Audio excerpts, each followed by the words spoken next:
বাগিচায় গুলগুলি বুলবুলি বুলবুলি তুই গাছের ফুল শাখাতে কৃষ্ণে দিশনে আজি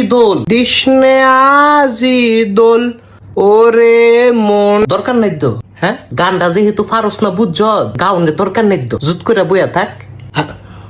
তোর যে কণ্ঠটা না খুব বজ্জাত প্রকৃতির রে ভাইয়া, ভালো লাগে না। তোর যে নালিটা দিয়া কণ্ঠটা বাইর করস না, মনটা কই স্কুল ড্রাইভার দিয়ে ফুটা ফুটা লাগে, এত কষ্ট লাগে। হ্যাঁ আমার একটা ইচ্ছা আছে বলি ভাইয়া, গসিটি বেগম যদি লাত্তি মারতো না দুইটা তোরে। আরে বেটা তুই বেটি লাত্তি মারবা, আমি দেখমু, তুই খাবি না ভাইয়া। আবার কি ব্যাপার, আমি আর গাইতাম না, ওইসে সেতিস না, তুই সুর দিয়া কিছু বাইর করিস না গলা দিয়া। হ্যাঁ, আরে গাইতাম না, ওইসে বাইর করিস না বললাম ভাইয়া। আরে বুঝছি তো, ফুলকলি। আরে